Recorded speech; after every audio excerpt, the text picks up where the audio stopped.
Mohon izin Bapak Ibu, sebelum beliau berikan tausiah untuk jamaah yang berada di kanan kiri kami, boleh maju, boleh mendekat. Bapak Ibu silakan, ini atas izin beliau. Silakan Bapak Ibu. Inilah apa yang disampaikan oleh Pak Wali tadi, memang betul Pak Kiai.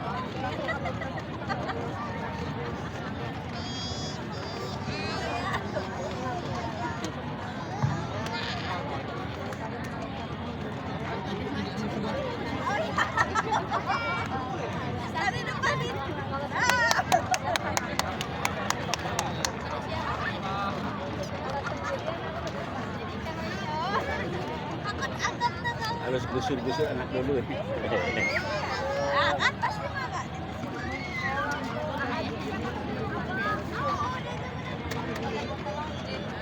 Ya, kami persilakan Bapak Ibu silakan duduk. Bapak Ibu, kami persilakan untuk segera menempati tempat duduk.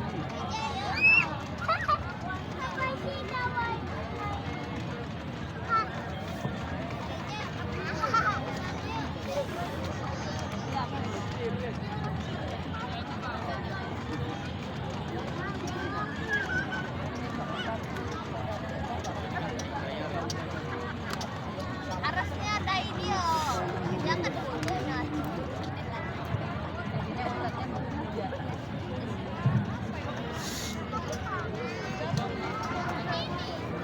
Assalamualaikum warahmatullahi wabarakatuh. Waalaikumsalam warahmatullahi wabarakatuh. Alhamdulillah, alhamdulillahi rabbil alamin. Wa bihi nasta'inu ala umurid dunya waddin. Ashhadu an la ilaha illallah wa ashhadu anna Muhammadan abduhu wa rasuluh. Allahumma salli ala Sayyidina Muhammad wa ala alihi wa sahbihi ajma'in. Amma ba'd. Faqad qala Allah subhanahu wa ta'ala fi kitabil karim. Bismillahirrahmanirrahim. Ya ayyuhalladzina amanu taqullaha haqqa tuqatih wa la tamutunna illa wa antum muslimun. Wahai orang-orang yang beriman, bertakwalah kalian kepada Allah dengan sebenar-benarnya takwa, dan janganlah kalian mati kecuali dalam keadaan beragama Islam. Wa qala aidan bismillahirrahmanirrahim. Ya ayyuhalladzina amanu udkhulu fis silmi kaffatan wa la tattabi'u khutuwatis syaitan innahu lakum aduwwun mubin. Wahai orang-orang yang beriman, masuklah engkau ke dalam Islam secara sempurna, dan janganlah engkau ikuti langkah-langkah setan, karena sesungguhnya setan itu musuh yang nyata bagi kalian. Ketika Bapak Ibu mendapat undangan acara ini, setan berusaha menggagalkan agar kita tidak datang. Maka dia bisik kita di rumah tadi, tidak usah kau datang, tidak usah kau datang, ini malam minggu. Bisa juga kau lihat ceramahnya di YouTube. Alhamdulillah, setan yang ada di rumah berhasil kita kalahkan. Apakah setelah duduk di tempat ini setan menyerah? Tidak, dia goda lagi kamu supaya kau tidak dengar ceramah. Tidak usah dengar ceramah, tidak usah dengar ceramah. Pegang HP-mu, pegang HP-mu. Jadi Bapak Ibu yang pegang HP sekarang sesungguhnya kena godaan setan. Tahu rasa. Sudah dikasih tahu, masih juga dipegang HP-nya. Bukan lagi kena godaan setan, kau sudah jadi setan. Jadi malu ya. Gimana mau dengar ceramah kalau ibu sibuk? Siaran langsung juga, baru cuma 2 penontonnya. Simpan HP-nya Bu, simpan, bisa? Bisa simpan? Ayo, ibu-ibu simpan HP-nya Bu. Ibu-ibu yang pegang HP selama saya ceramah, saya doakan suaminya kawin lagi. Amin. Kok bapak-bapaknya yang kencang. Simpan ya. Ustadz, kita mau rekam. Kalau ibu bapak yang rekam, gambarnya tidak jelas, suaranya bising. Emang gak jelas. Tapi kita mau dengar nanti kalau pulang Ustaz. Tenang, jangan risau. Ada kamera saya yang saya bawa dari Makassar. Oh iya iya. Oh dia apa? Tapi kau bawa pulang kameramu Ustaz. Tenang, nonton YouTube. Oh promosi YouTube Bapak ini. Tahun baru bersama masyarakat Kota Batam. Sudah itu jangan lupa like and share. Kenapa ibu ketawa? Kalau artis kau follow apa kau dapat?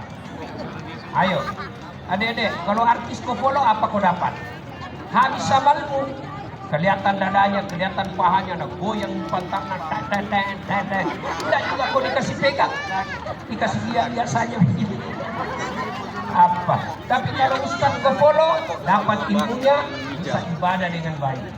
Kau sebarkan lagi kontennya, kau dapat amal jariah. Nah, makanya yang belum follow Das'at Latif, mulai malam ini follow Das'at Latif. Waqalailah bismillahirrahmanirrahim. Innallaha wa malaikatahu yusalluna 'alan nabi. Ya ayyuhalladzina amanu sallu 'alaihi wa sallimu taslima. Sesungguhnya Allah dan para malaikatnya berselawat kepada Rasulullah Muhammad sallallahu alaihi wasallam. Maka wahai orang-orang yang beriman, berselawatlah kalian kepada Rasulullah dengan sebaik-baik selawat. Suatu kali Nabi lagi duduk-duduk dengan malaikat Jibril. Tiba-tiba Nabi melihat ada malaikat lebih sejuta jari-jarinya. Ibu-ibu berapa jari-jarinya, Bu? Berapa? 10. Cacatku itu. Tidak ada kaki kuat. 20. Ini malaikat lebih sejuta jari-jarinya. Nabi kagum dan bertanya, wahai Jibril, malaikat apa itu? Banyak betul jari-jarinya. Jibril menjawab, itu malaikat yang Allah tugaskan mencatat air ketika hujan. Ada yang bisa catat air hujan? Ada ibu-ibu bisa catat air hujan? Kenapa? Jumlahnya banyak, jatuhnya bareng-bareng, dan laju. Mana bisa kita catat? Lalu Nabi bertanya kepada malaikat ini, wahai malaikat, apa betul kau mampu mencatat air ketika hujan? Ya, ku catat yang jatuh di gunung, ku catat yang jatuh di darat, ku catat yang jatuh di laut. Semua aku catat, tak setetes pun yang tidak aku catat. Maka aku sibuk dengan jariku yang banyak ini. Ada satu yang tidak mampu aku catat, ya Muhammad. Apa gerangan?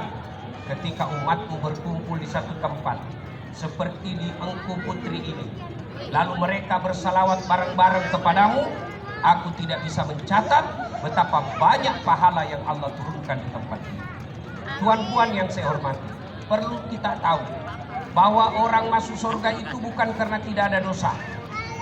Kalau orang masuk surga karena tidak ada dosa, tidak ada isinya surga kecuali Muhammad sallallahu alaihi wasallam.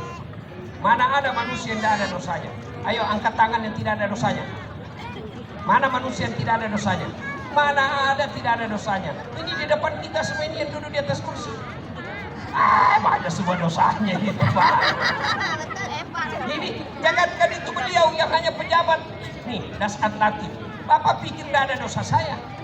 Allah Karim, kalau saya pergi jogging, habis amal saya. Sebelah kanan tete, sebelah kiri dada, di depan paha, belakang pantat. Mana bisa? Tidak ada orang tidak ada dosanya. Jangankan kita manusia biasa, Nabi Adam ada dosanya, makan buah buni. Nabi Yunus ada dosanya, sangka buruk dalam dakwah. Nabi Nuh ada dosanya, gagal didik anaknya. Itu Nabi, apalagi kalian orang Batam. Lalu kenapa orang masuk surga, Ustaz? Ditimbang pahalanya sebelah kanan, namanya malaikat pencatat amal. Ditimbang dosanya, pencatat kejelekan. Timbang punya timbang, ternyata lebih berat dosanya, lebih berat kebaikannya daripada dosanya, maka dia masuk surga. Maka prinsipnya, kalau tidak bisa memperbanyak amal, jangan memperbanyak dosa. Kalau banyak dosamu, maka harus banyak amalmu. Maka saya mengajak untuk banyak amal, saya mau ajak salawat. Bisa? Bisa. Bisa? Bisa. Oke, kita dengar dulu salawat ibu-ibu dulu. Yang merasa jenis kelamin bapak-bapak, diam. Kita dengar dulu emak-emak ini, ras terkuat di bumi. Oh, kalau mau ngajak foto setengah mati saya. Dasar kita sudah bulu-bulu dia tarik kita. Malah ada Pak Wali yang pernah dia cubit pipi saya. Kok kira saya ada? Malah ada bapak-bapak pernah Ustaz, boleh kecium? Tidak boleh. Cari berkah, tidak boleh. Saya mati coba cewek, boleh lah dikit. Ayo, yang ibu-ibu ayo kita salawat. Bapak-bapaknya diam. Ayo salawat bareng-bareng. Salatullah Salamullah ala toha. Yang di belakang. Rasulillah. Yang di belakang ibu-ibu. Salatullah Salamullah ala Yasin. Habibillah. Nilainya 9,5. Nah, sekarang bapak-bapak lagi yang merasa jenis kelamin laki-laki, tolong jangan mempermalukan jenis kelamin kita, Pak. Ayo selawat bareng-bareng. Yuk. Salatullah ala Salatullah ala Yasin. Nilainya 9,1. Itu mau poligami, lobet. Bapak Ibu diam semua ya. Kita dengar ini pejabat yang di depan. Kau diam, kau tengok semua ini ya. Kau diam, Pak Wali Kota dan Wakil ini semua kita dengar ya. Ayo Pak Wali, jangan mempermalukan Forkopimda. Diam, kita dengar dulu Pak Wali. Salatullah.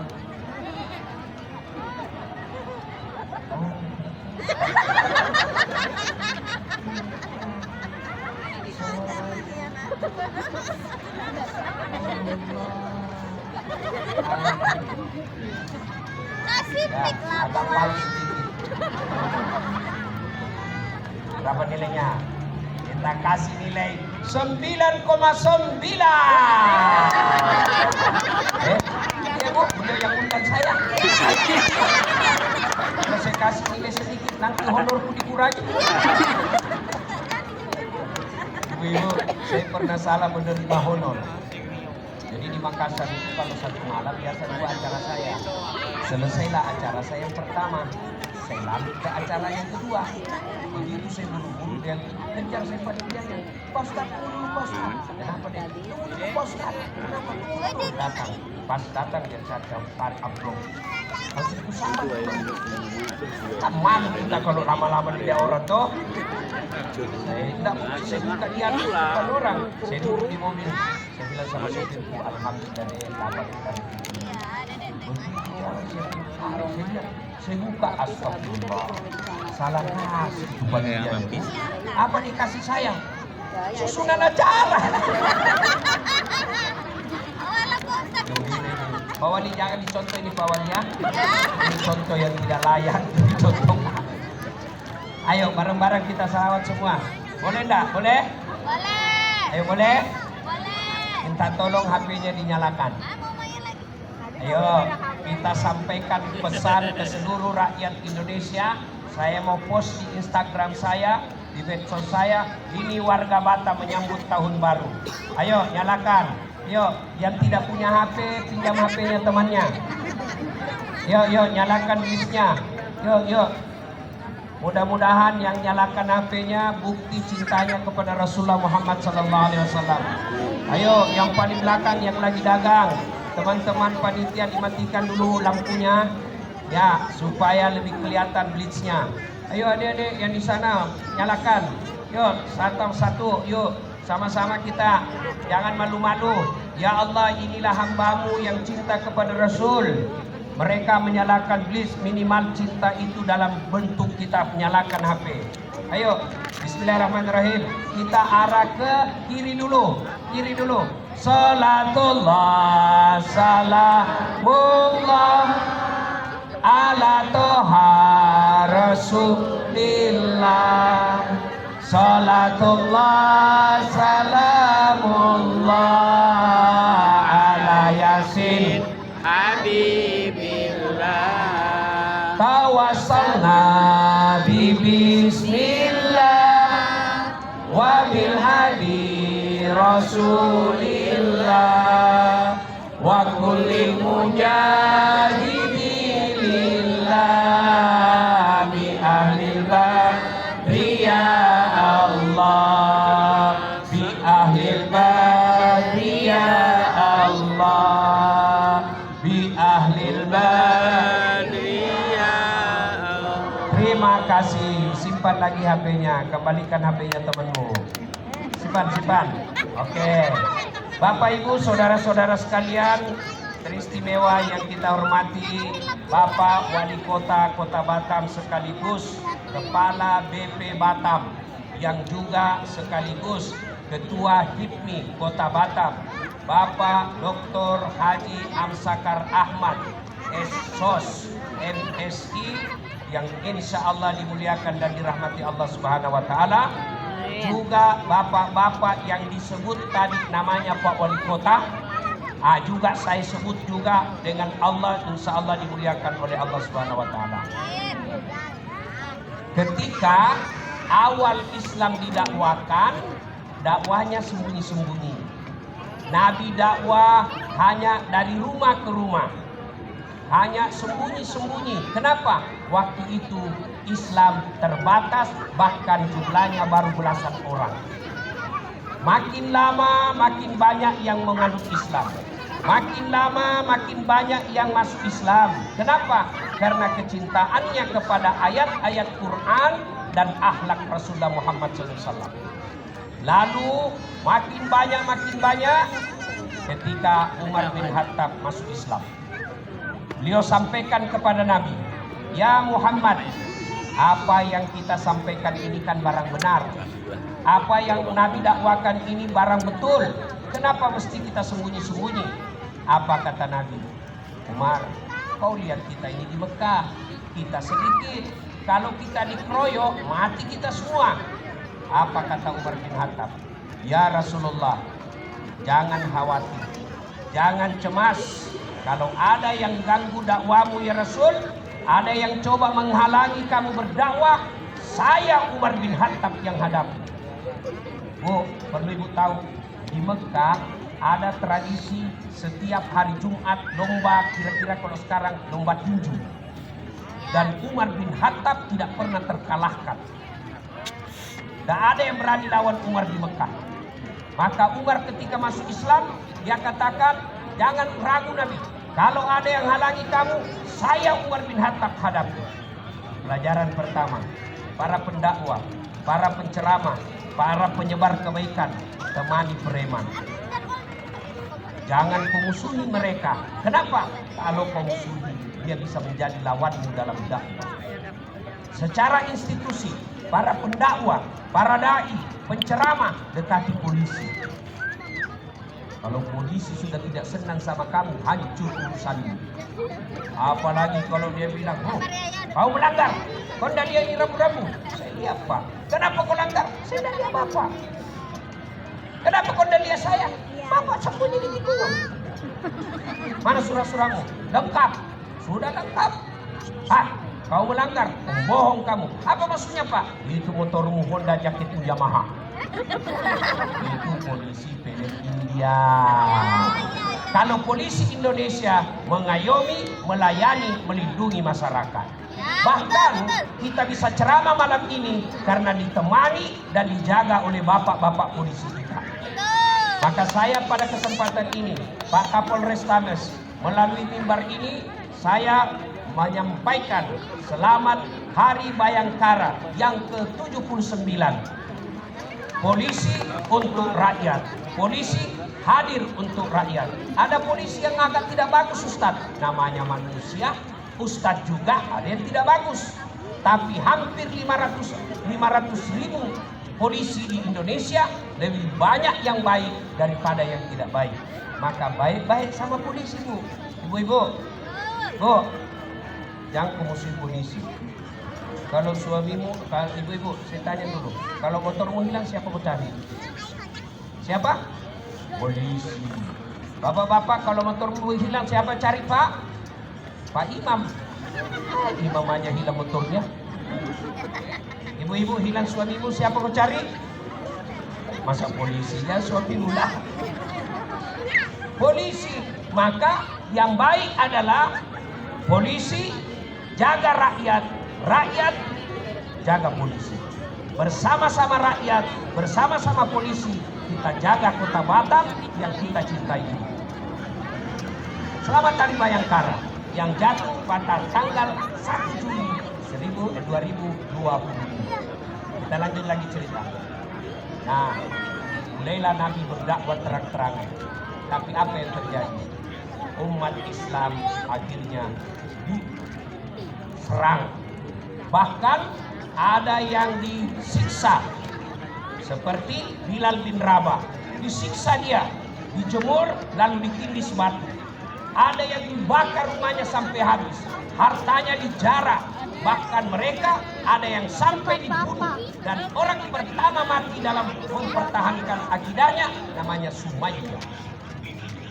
Sumayyah diikat, ditenggelamkan dulu, ditanam dulu sampai di tanah, sampai kepala. Seharian dijemur. Sudah itu disuruh katakan, budak ini Sumayyah. Dia bilang Abu Jahal, Sumayyah, kamu mau lepas dari siksaan ini? Kau cukup bilang Muhammad pembohong. Tapi apa kata Sumayyah? La, tidak. La ilaha illallah Muhammad Rasulullah. Tiada Tuhan selain Allah, Muhammad Rasulullah. Besok disiksa lagi, diikat di tiang, lalu dicambuk dan diperlihatkan anaknya Sumayyah dipanasi pedang merah karena panas, lalu ditempel dadanya anaknya. Bisa bayangkan bagaimana kalau anak ini disiksa di depan ibu. Biasanya orang tua siap menderita tapi tidak tega melihat anaknya disiksa.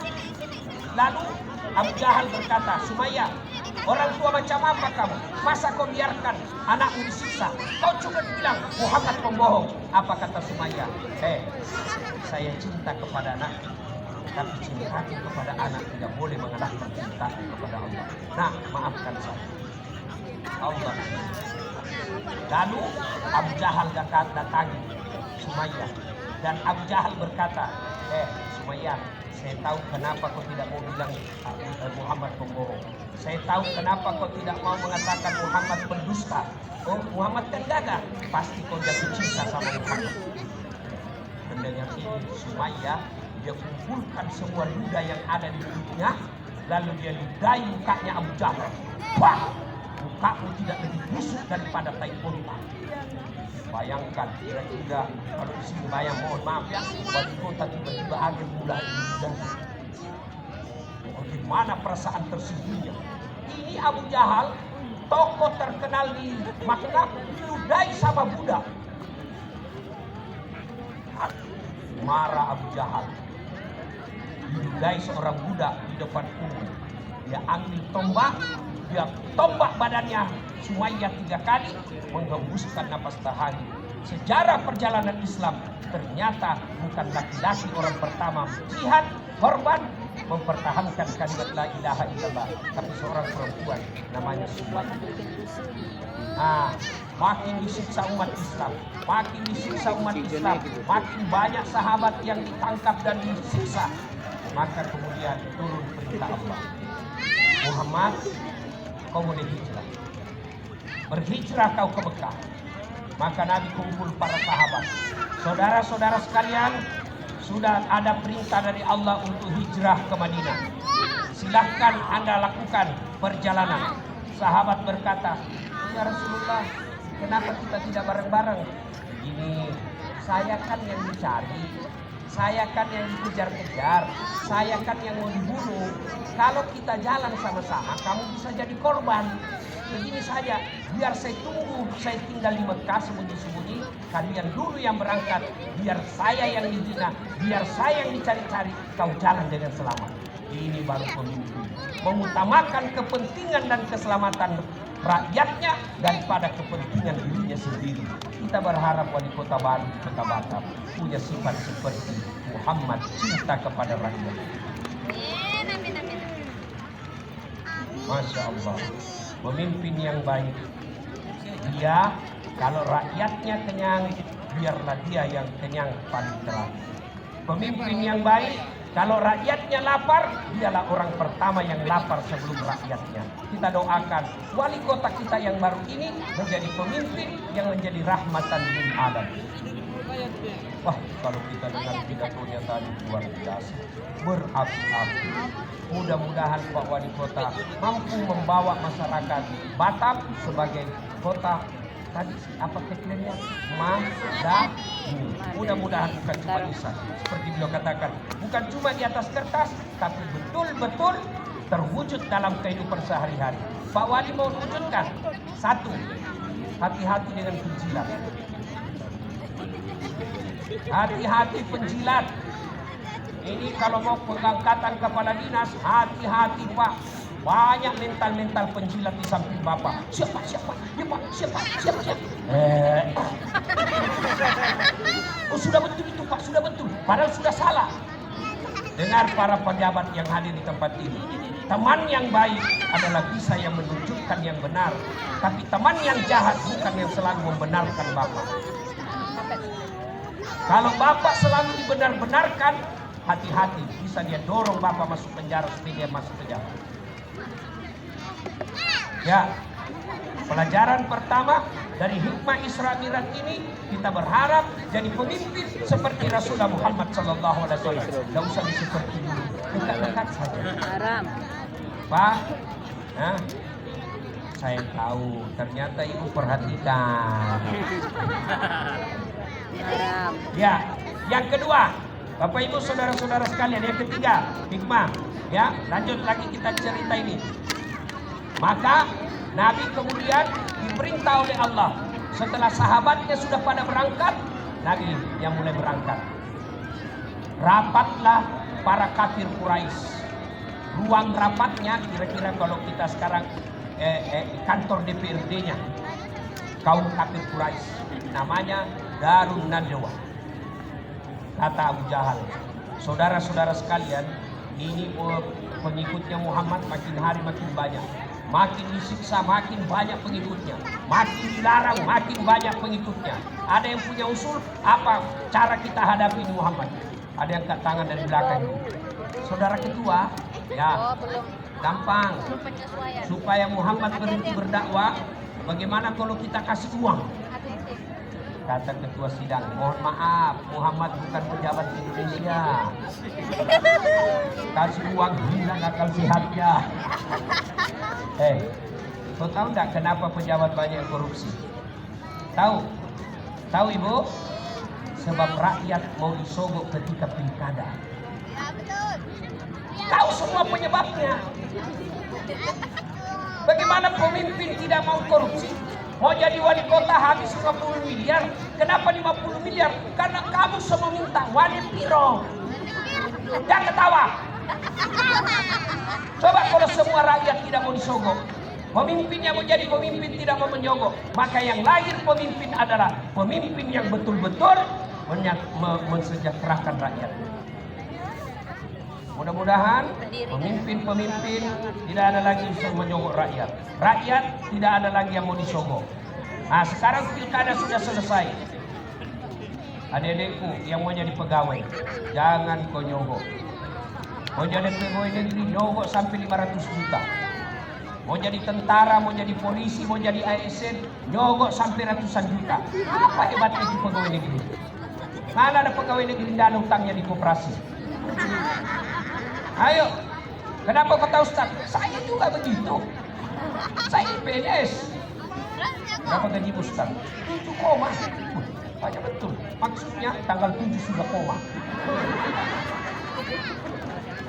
Kau nyogok sampai 500 juta, gajimu 5 juta 1 bulan, biaya hidup 1 bulan aja itu tidak cukup.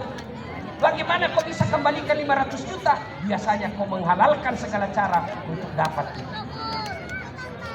Mana bisa kita jadi pejabat, pegawai, Ustaz kalau tidak nyogok? Bisa, saya buktinya. Saya beberapa saudara menjadi pegawai tidak ada sogok.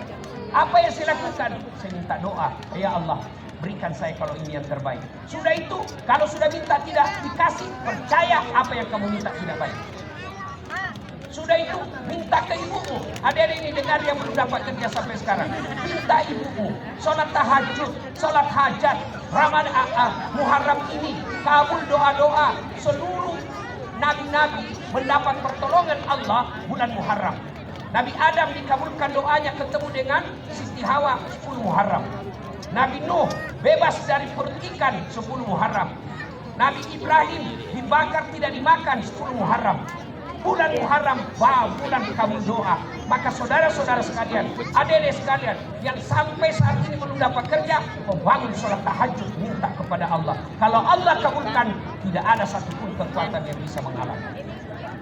Dan berikutnya, kalau sudah berdoa, jangan lupa kalau kau sudah doa, ikhtiar tidak dikasih, berarti bukan itu yang terbaik. Lalu saya kasih contoh. 2014 yang lalu, saya ikut Pilwali Makassar. Kalau Ustaz tidak, cuma yang menang lebih banyak suaranya. Ternyata Allah tahu Pak, Ustaz tidak usah kau jadi pejabat, kau jadi ulama saja. Kalau kau jadi pejabat setengah mati kau hormat. Datang Kapolres siap komandan, datang Kapolda siap Pak Jenderal, datang lagi Gubernur siap Pak Gubernur, datang pemerintah siap Pak Menteri, datang Presiden siap Pak Presiden. Sekarang saya jadi ulama, mereka semua yang hormat sama saya. Wih, keren. Kalau ada di sini pernah jadi caleg gagal, Jadi Pak Ustadz. jangan sangka buruk. Karena di sini sudah tes, mau jadi PNS, ternyata tidak lulus, jangan sangka buruk, sangka baik. Ada di sini kemarin baku lawan sama wali kota tidak. Cukup serahnya benar. Jangan sangka buruk, lebih baik sangka baik. Ayo datangi Pak Wali Kota. Pak Wali Kota, selamat Anda menang. Tolong kalau ada penunjukan lagi bagi-bagi sini. Minta lagi proyeknya. Daripada musuhan. Sangka baik. Nah, saudara-saudara sekalian, kita lanjut kisahnya. Setelah itu ada lagi yang usul. Kalau begitu Muhammad tidak bisa dikasih harta. Bagaimana kalau kita cari perempuan paling cantik di Mekah ini, kasih Muhammad. Apa katanya? Tidak mungkin Muhammad, dia bukan pejabat Indonesia. Kasih cewek hilang matanya. Kalau begitu kasih jabatan, tidak mungkin. Lalu bagaimana? Tiba-tiba dari belakang ada anak muda diangkat tangannya. Ketua, saya punya usul. Apa? Ya sudah, daripada banyak cerita, bunuh aja dia. Tapi kan Muhammad punya keluarga, Muhammad punya suku, Bani Hashim. Kalau dia dibunuh, marah Bani Hashim. Gampang, kita keroyok semua suku yang ada di Mekah. Kita ajak kerjasama, kita keroyok Muhammad. Jadi kalau Bani Hashim marah, dia berhadapan dengan seluruh suku yang ada di Mekah. Bagaimana? Setuju? Setuju, ketua. Oke, besok malam Muhammad kita sergap rumahnya. Ini rapat, jangan sampai bocor. Siapa yang bocorkan, kita penggal kepalanya. Setuju? Setuju. Tutup rapat. Tak, tak, tak. Ada peserta rapat, sebelum tidur, dia bicara sama gurunya. Dia bilang, Bu, rahasia. Jangan ngomong-ngomong, ha? Kenapa, Pak? Saya tadi rapat, ini penting. Apa? Tapi jangan ngomong, rahasia. Tenang, Pak, rahasia dibawa mati. Muhammad besok malam mau dibunuh. Tapi tolong jangan kau bocorkan. Dan nampak tidak bakal bocor. Besok pagi ini ibu pergi pasar. Dia suruh begitu. Dia kasih tahu temannya. Rahasia. Jangan ngomong-ngomong. Besok malam Muhammad mau disergap. Rahasia.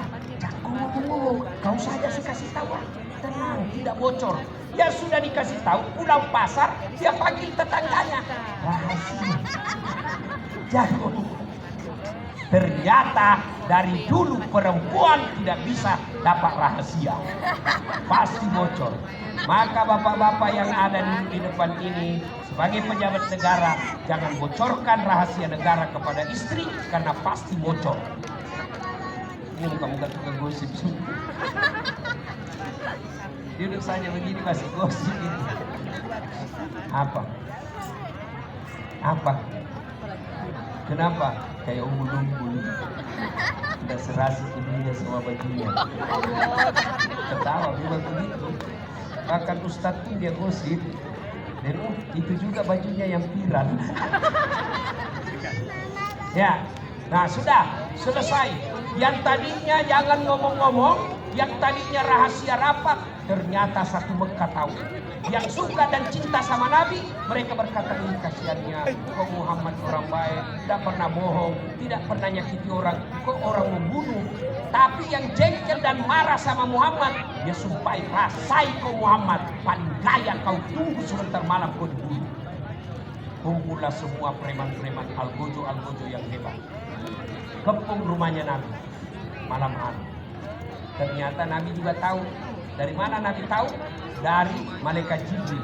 Muhammad, hati-hati, sebentar malam ada penyergapan di kopi, ganti korek. Akhirnya Nabi panggil Ali bin Abi Thalib, anak remaja waktu itu. Sebut-sebut kalinya Nabi, Ali, kau ganti saya dulu, kau ganti saya tidur di tempat tidur malam ini.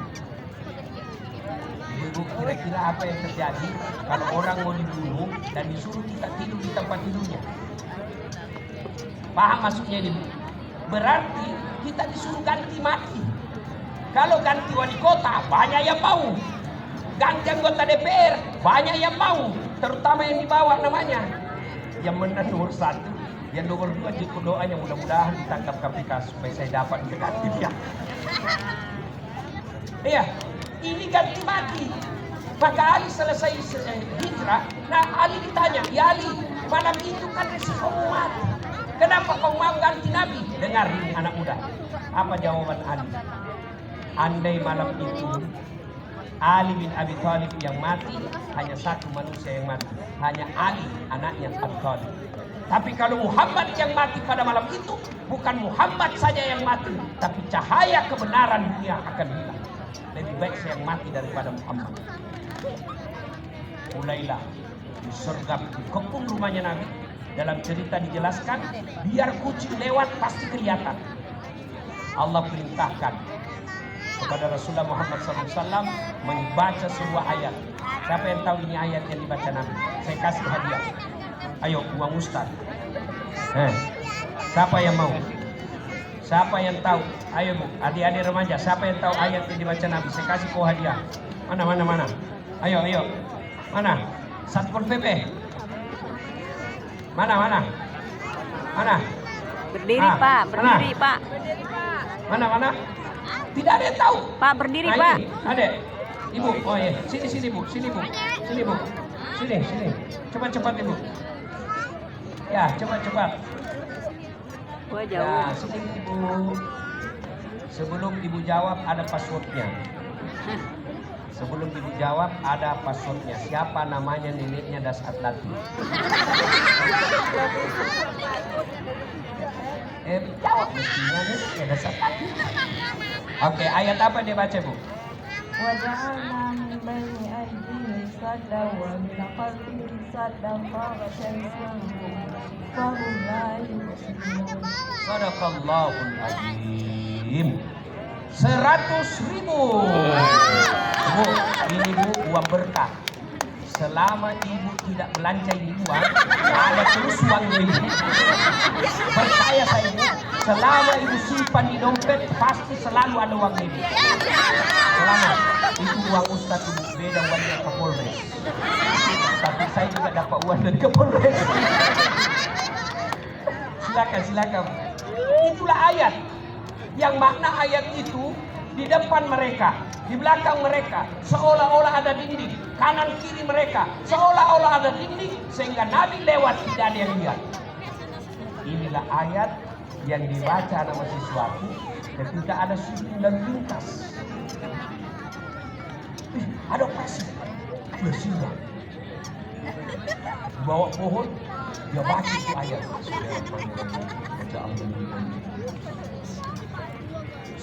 Allahu Akbar. Dia tiup potongnya. Begitu lewat, dia sama polisi.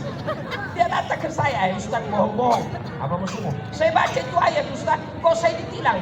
Memang kau kenapa? Nggak pakai helm. Bukan ayat yang salah, kau yang beleng-beleng. Pastilah itu polisi juga hafal itu ayat.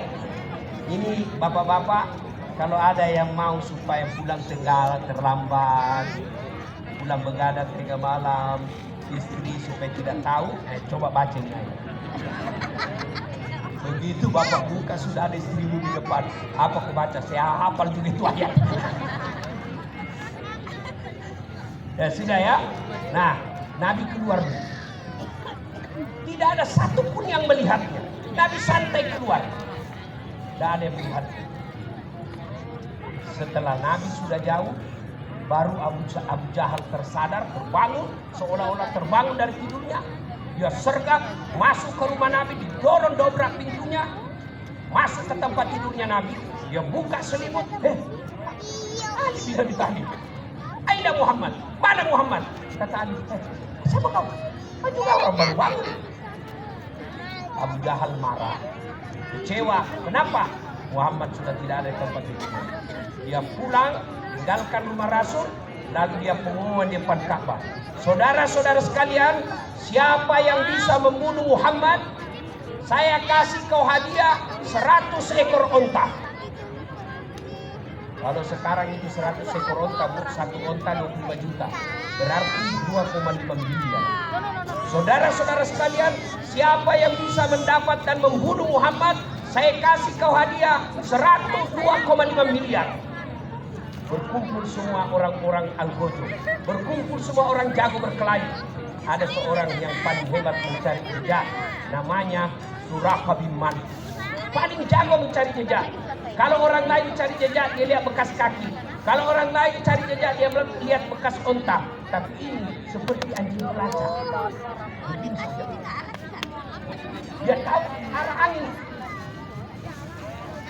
Oh, wali kota Batam. Kenapa? Bau Bulgari.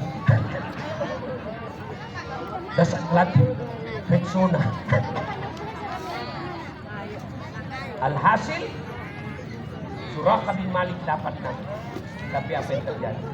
Terjadi keajaiban. Begitu Suraqah dekat dengan Nabi, kudanya Suraqah standing. Jatuh Suraqah. Naik lagi kembali, dia coba standing lagi kudanya, jatuh lagi Suraqah. Dia naik lagi kembali, jatuh lagi sampai 3 kali. Akhirnya Suraqah berkata, ini orang dilindungi nih.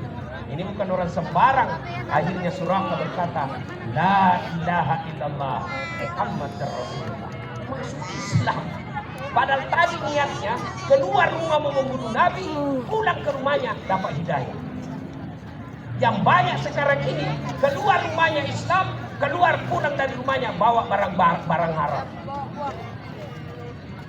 Lalu Suraqah berkata kepada Abu Bakar, wahai Abu Bakar, sampaikan kepada sahabatku.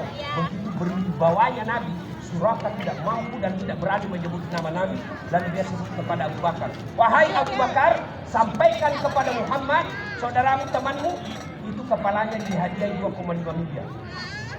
Lalu Suraqah berkata, ini ada perbekalan perjalanan, silakan kau ambil ini makanan. Abu Bakar berkata, ada pesan dari Nabi, kalau kamu mau menolong kami, tidak usah bawa saja pulang itu makananmu, tapi tolong rahasiakan perjalanan kami. Lalu Suraqah pulang, ketemu sama pasukan yang mau mengejar Nabi. Apa kata Suraqah? Tidak usah kau lewat sini. Tidak usah kau lewat sini. Kenapa? Saya sudah datangi di jalan, tidak ada Muhammad. Pelajaran, bohong dalam Islam ada 3 yang halal dan tidak berdosa. Salah satu di antaranya, bohongnya seorang untuk melindungi orang baik. Boleh. Bohongnya seseorang untuk melindungi jiwa orang baik. Boleh dia bohong. Contoh, saya dikejar preman. Karena marah saya bahas soal narkoba. Tersinggung dia saya bahas soal mabuk. Mengajar itu dasar. Dia kejar saya sembunyi di rumahnya ini. Mana dasar? Ibu boleh bohong. Tidak ada. Padahal saya bersembunyi di rumahnya ini. Tidak ada dia. Saya tidak lihat. Boleh. Malah ibu dosa kalau ibu jujur pada hari ini. Mana dasar? Dosa ini. Nah, Suraqah bin Malik berbohong. Tidak ada Muhammad. Lalu pulang mereka. Nabi kemudian sembunyi di Gua Sur. Masuklah Nabi di Gua Sur. Gua Sur itu kalau orang menatap masuk ke dalam gua pasti kelihatan orang dalam. Sembunyi Nabi bersama Abu Bakar Siddiq. Datang Suraqah, datang Abu Jahal dan pasukannya. Dia intip. Abu Bakar sudah cemas, mati nih kita ini. Kalau bahasa Makassar, oh tidak apa mati, mati ini, mati. Kata Nabi sambil dia pegang tangannya Abu Bakar, Muhammad, la tahzan, innallaha ma'ana. Jangan kau cemas, Allah bersama kita. Akhirnya apa? Allah turunkan pertolongannya. Bukan burung ababil, bukan malaikat Jibril. Apa yang Allah turunkan? Allah turunkan makhluk yang sangat halus rumahnya. Namanya laba-laba. Ibu-ibu tahu laba-laba? Tahu? Bahasa Inggrisnya scorpion. Hah? Oh, Spiderman itu manusia bu. Spider, laba-laba. Bahasa Inggrisnya garangkang. Dia bikinlah itu sarang di depan mulut gua. Sarang itu laba-laba. Ibu tahu tak sarang laba-laba? Polpen saja di atasnya pasti koyak. Lalu Abu Jahal itu, ada sarang laba-laba. Kata Abu Jahal, tidak mungkin ada manusia kalau ada sarang ini.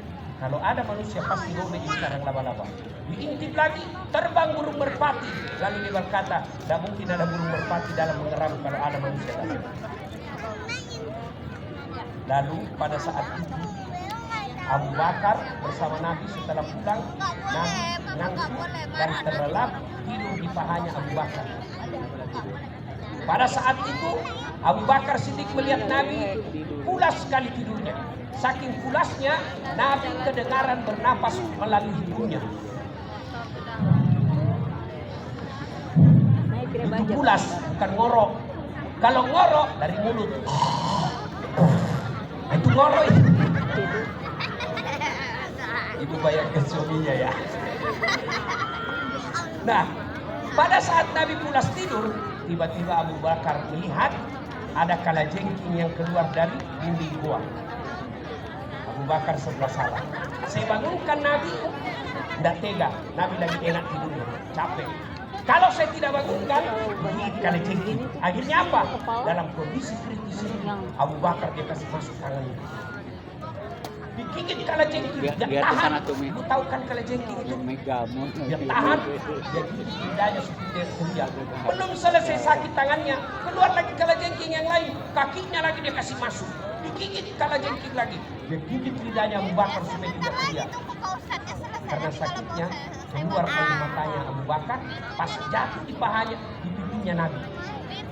Tersentuh air mata, Nabi terbangun. Dia lihat Abu Bakar. Kenapa menangis Abu Bakar? Kenapa kau tidak kasih bangun saya? Saya tidak tega ya Rasul. Akhirnya apa? Nabi bilang sini. Sini tanganmu, sini kakimu. Nabi ambil air biu, lalu diusap, sembuh. Air biunya Nabi. Jangan juga kau coba-coba. Anakmu disekat kalajengking. Kau ambil air liurnya suamimu. Kita anusmu. Nah, sudah. Setelah aman, 3 hari kemudian bermalam Nabi. Di situ fungsinya emansipasi wanita.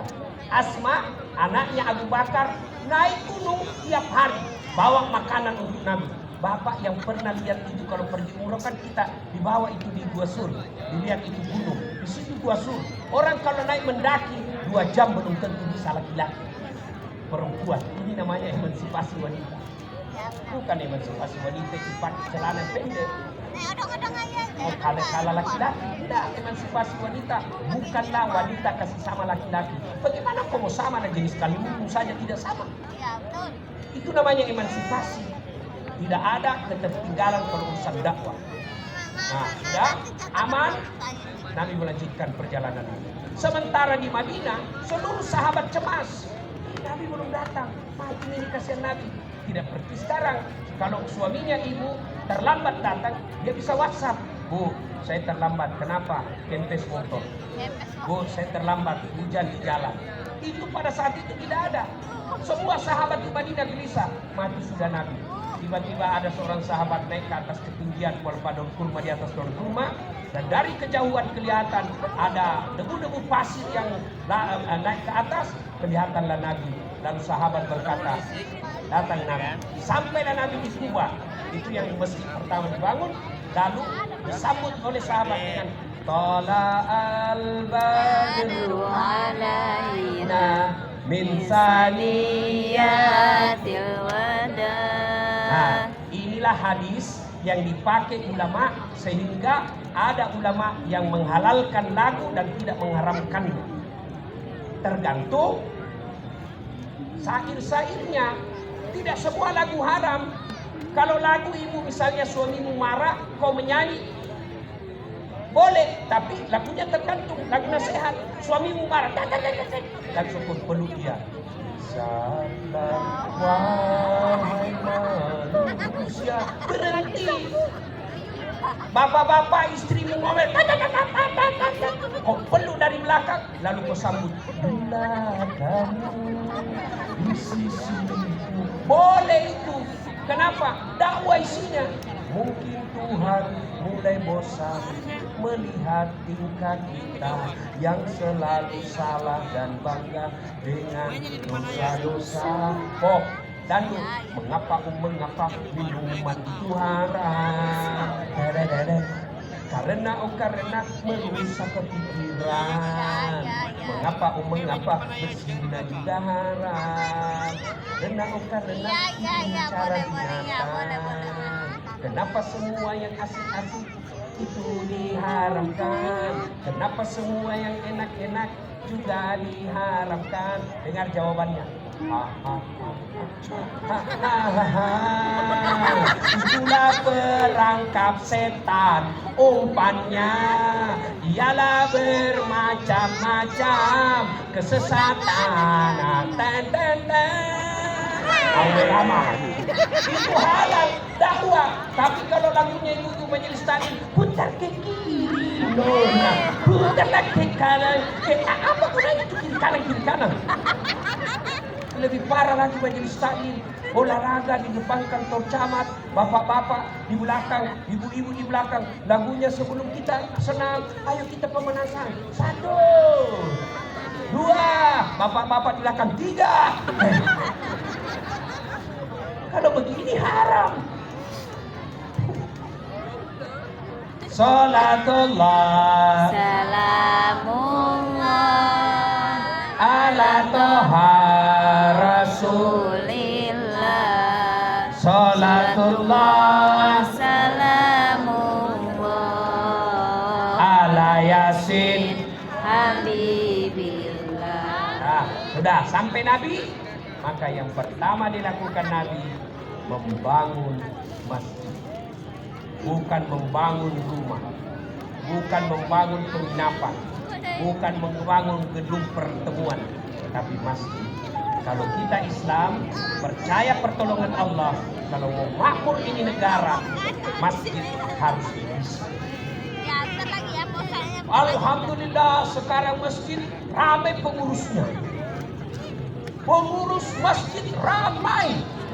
Satu masjid 100 pengurusnya, tapi rusak kerang 1 tidak diperbaiki. Kalau mau makmur ini Batam Pak Wali, ayo ajak pegawai-pegawai masuk waktu sholat. Kalau dia muslim, ayo sholat berjamaah. Kalau dia muslim, ayo sholat jamaah. Kalau Allah sudah lihat kita rajin jamaah di masjid, pegang janji Allah. Walau anna ahlal qura amanu wattaqau lafatahna barakatin minas samai wal ard.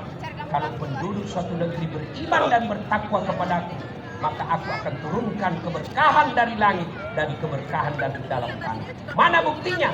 Lihat Saudi. Lihat Saudi Arabia. Tidak ada sawahnya. Tidak pernah ada sawah di Saudi Arabia. Tapi kita tidak pernah krisis pangan didengar di Saudi. Lihat Saudi Arabia, hanya sumber pendapatannya haji, umroh, dan gas minyak.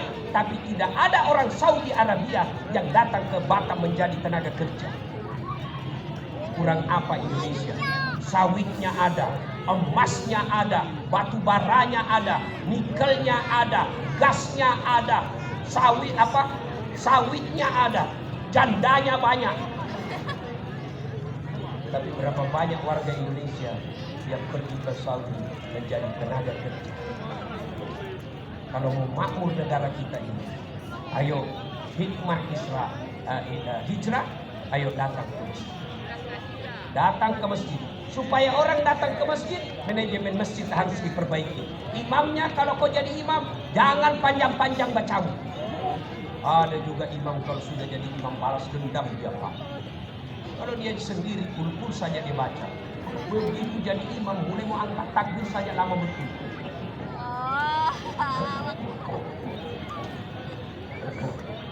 Apa kau tidak angkat itu susah. Nabi bilang kalau kau jadi imam ringkaskan bacaanmu. Ini baru dia baca yang panjang-panjang. Coba kalau anak-anak baca, Pak Imam baca Qul huwallahu ahad. Anak-anak juga ikut Qul huwallahu ahad. Kenapa kita hafal? Tapi begitu Imam membaca surah Al-Anfal ayat 5 sampai 40. Dia khusus dengan bacaannya, kita khusus dengan ayat. Kita mau ikut tidak dihafal, kita mau belum selesai, terpaksa kita baca semua yang ini. Keadaan keuangan masjid, pengeluaran, bayar listrik, bayar air, baca semua. Belum selesai, kita baca lagi kalender Persatuan Guru Republik Indonesia cabang Kota Batam. Belum selesai, bajunya lagi orang baca, caleg DPRD nomor 2. Siapa yang salah? Imam. Supaya makmur masjid, imam itu kenapa disuruh baca yang umumnya orang hafal? Supaya apa? Orang bisa khusus ikut. Yang kedua, kalau kau salah, ada yang bisa luruskan. Coba kalau imam baca Wadduha, salah, kita bisa bantu. Tapi begitu imam baca Al-Anfal, salah, ada dirimu sendiri. Kalau suruh diucap bersalah. Yang kedua, supaya masjid, bikinlah masjid yang manajemennya bagus. Alhamdulillah, saya Allah kasih rezeki, sudah 4 masjid saya bangun. Masya Allah. Pertama saya bangun di kompleks saya. Sudah itu saya bangun nama bapak saya sebagai Abdul Latif Kampung. Sudah itu saya bangun lagi di Masjid di Makassar, Masjid Haji Sudirman saya. Nah sekarang lagi proses Masjid Dasat Latif. Dan tidak usah besar-besar, kecil. 15 juz seperti tadi penghafal Quran. Sudah 2 kali habis Quran menang Suara Sulawesi Selatan MTQ 30 juz anak muda Fakultas Kedokteran juga. Penceramanya belum ceramah saya sudah kirim honornya. Saya kasih judul. Ya, imamnya hafal Quran, sound systemnya bagus. Kemudian di dinding paling depan ada seperti ini. Kalau imam zikir ada tertulis zikirnya kayak luar biasa tadi Pak Wadi.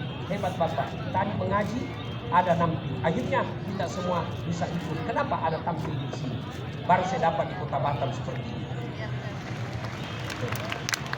Masjid saya juga begitu. Orang imam zikir ikut sini zikir semua. Karpetnya kasih pengharum ruangan, karpetnya bagus. Azan kita gaji khusus, bukan azan 5 kali kita gaji selayaknya.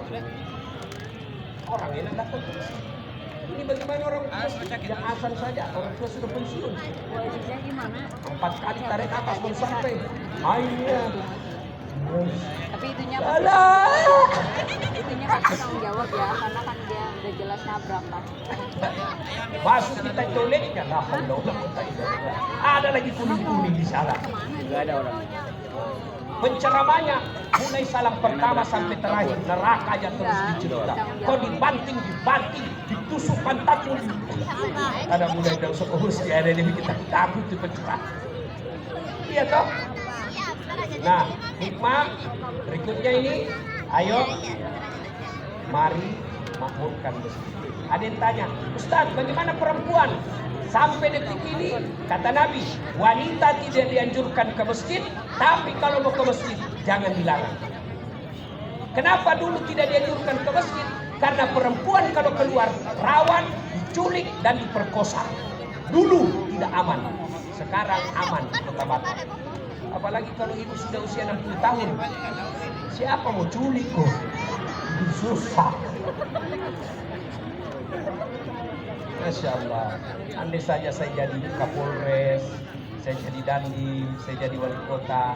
Kalau saya mau angkat pejabat, saya lihat dia baik sholat berjamaah. Kalau dia baik sholat jamaahnya, insya Allah baik akhlak. Tapi kalau tidak baik sholatnya, Tuhannya saja ditipu, apalagi wali kotanya. Ya, nah Bapak saudara-saudara sekalian, nah sudah makmurkan masjid. Nah berikutnya amalan yang disunnahkan di bulan Muharram ini. Satu, perbanyak istighfar. Perbanyak istighfar. Istighfar, mode istighfarnya Nabi Yunus. La ilaha illa anta subhanaka inni kuntu minadh dhalimin. Ah, astagfirullahaladzim wa atubu ilaik. La ilaha illa anta subhanaka inni kuntu minadh dhalimin. Terlalu panjang Ustaz, yang pendek saja. Astagfirullahaladzim wa atubu ilaik. Masih panjang Ustaz, kasih pendek lagi. Astagfirullah, astagfirullah, astagfirullah. Masih panjang Ustaz. Astaga. Tidak boleh, astaga, tidak boleh. Tidak ada gitu.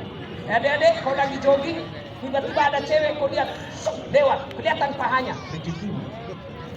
Kalau kau tidak sengaja, ini dia bilang orang Bugis, dan lek makalendrong. Boleh. Kapan? Begitu kau lihat, jangan kau bilang Alhamdulillah. Tapi apa? Subhanallah. Maha suci Allah yang menciptakan makhluk indah ini. Tapi nikmat itu sampai ke depan mata. Kalau sudah berkedip, kau buka, haram. Maka caranya, Subhanallah. Astagfirullah. Apa? Astagfirullah. Astagfirullah. Ya, dah, perbanyak istighfar. Bapak Ibu, bulan Muharram ini perbanyak istighfar. Boleh dengan menyanyi. Astagfirullah, Rabbal baraya, astagfirullah minal khataya. Ulang-ulang. Apakah karena dosa orang istighfar? Bukan cuma sekedar dosa. Kalau dosa istighfar, maka Nabi tidak istighfar. Kenapa? Nabi tidak ada dosa. Tapi sejarah membuktikan sekali Nabi dulu 100 kali. Yang kedua, amalan di bulan Muharram ini adalah puasa minimal puasa 10 hari di bulan Muharram. Tidak bisa 10, 3 hari saja. Tidak bisa 1 hari saja. Tidak bisa juga yang kau harap masuk surga. Berikutnya yang ketiga, ibu yang disunahkan oleh Nabi bulan Muharram berderma, bersedekah. Apakah sedekah itu harus banyak? Tidak. Sedekahnya ibu rumah tangga yang ngontrak-ngontrak, dia bawa 1 bungkus ke masjid hari Jumat, dia tulis di situ yang bawa, kasih Pak Imam untuk makan siang.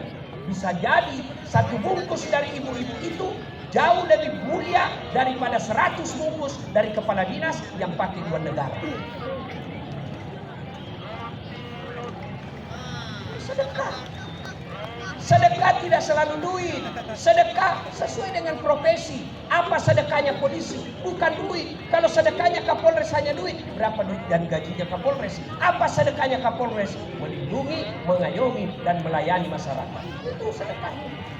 Apa sedekahnya anggota DPR? Kau bikin perda bagaimana supaya masyarakat Batam gampang cari kerja. Itu sedekahnya. Apa sedekahnya wali kota? Bagaimana mengajak kepada masyarakat sama-sama mensejahterakan kota Batam. Apa sedekahnya mubalik? Kau ceramah, jangan menghasut. Itulah ceramah kita. Itulah sedekah kita. Apa sedekahnya masyarakat? Sedekahnya kita adalah taat dan tunduk kepada aturan Republik Indonesia. Itulah sedekah kita. Tidak mesti kita sedekah duit. Tapi kalau ada duit, sedekahlah. Dan tidak ada orang bangkrut gara-gara rajin sedekah. Bulan Muharram ini doa mustajab, supaya mustajab doanya sedekah. Bu, ada suamimu yang kau mulai lihat-lihat ada gelagak-gelagak selingkuh. Tidak usah kau periksa HP-nya. Kau periksa HP-nya masih ada disimpan 2 di mobilnya. Kenapa kau tahu? Karena saya kolamnya. Jadi kau juga kalau selalu kau periksa. Ada mantan saya, selalu dia telepon saya. Saya mau blokir. Tidak enak, saya mau terima. Sebelum namanya cek, terpaksa aku tulis di situ HP penjual batu bata. Saya lagi duduk, tiba-tiba bunyi telepon. Berteriak mamanya, Ustaz, ada telepon tak? Dari siapa sayang? Ini saja tertulis penjual batu bata. Jangan panik Pak, kalau panik kita bisa dicurigai. Tenang saja. Oh, biasa itu sayang, tagihan. Jangan kuangkat, karena perempuan paling takut tagihan. Amanlah sayang. Beberapa saat kemudian saya pulang ceramah, saya kok haus ini bikinkan dulu teh. Saya lagi ajar cek mengaji, bikin sendiri. Mana gula? Ada di situ toples, ada tulisannya. Kalian garam. Saya lihat tulisannya gula. Saya pergi bawa toples. Kenapa kau tulis ini gula baru isinya garam? HP-mu juga lain kau tulis lain isinya. Ayo Bu, daripada ibu sibuk periksa HP dan tidak bisa kita lakukan pengawasan, lebih Allah yang ngawasi. Gimana caranya? Ibu bangun sholat tahajud. Sudah itu, selesai berdoa. Ya Allah, Engkau yang menetapkan cinta dan kasih sayang dalam hati suami. Lindungi suamiku ya Allah. Hindari dari wanita-wanita jahat. Tidak mungkin saya bisa melindungi. Engkau maha melindungi. Ya Allah, ini ada uang 500.000. Saya bawa ke panti asuhan, ke bawa penghafal Quran. Saya kasih pendakwah. Mudah-mudahan 500.000 itu suamiku terhindar dari wanita jahat. Itu lebih afdal, lebih gampang dan lebih mustajab kalau ibu lakukan daripada menguasai HP. Coba amankan itu mulai besok. Dan jadi masalah kalau suaminya juga ibu bangun, dia sholat juga. Ya Allah, capek sudah saya lihat istri saya, Allah. Ngamuk-ngamuk aja kerjanya ya Allah. Ini ada waktu 200.000 ya Allah, tolak bala. Mudah-mudahan istriku dihilang saya kawin lagi. Bingung malaikat, ya boleh dikabulkan doa. Berderma, ya Bapak Ibu saudara-saudara sekalian. Pada akhirnya hijrah dalam arti sejarah perjalanan Nabi dari Makkah ke Madinah banyak sekali terjadi. Tapi hijrah dalam arti konsep hidup setiap saat dan di mana saja bisa kita lakukan, yaitu menuju kepada kebaikan. Menuju kepada kebaikan konkretnya satu, ayo tahun ini kita mulai menuju kebaikan rutin, tidak bisa 5 waktu, minimal ada 1-2 waktu sholat jamaah. Yang kedua, ada rezeki, berdermalah. Yang ketiga, lazimkan istighfar, minta ampun kepada Allah Subhanahu wa Ta'ala. Mudah-mudahan tahun baru ini Allah mengangkat derajat kita dan kita pun semakin dekat dengan Allah Subhanahu wa Ta'ala. Terima kasih.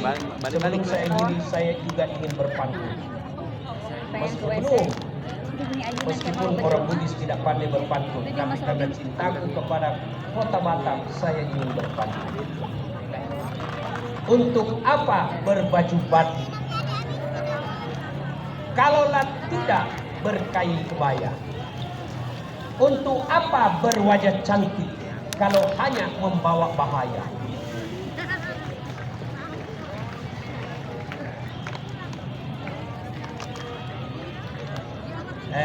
Satu lagi, jangan dulu, belum lagi hafal ini.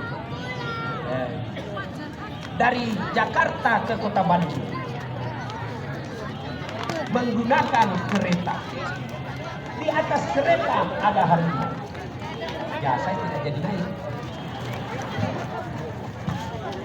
Demikian, mudah-mudahan ada manfaat. Lebih dan kurangnya mohon dimaafkan. Usikum wa nafsi bitaqwallah. Fastabiqul khairat.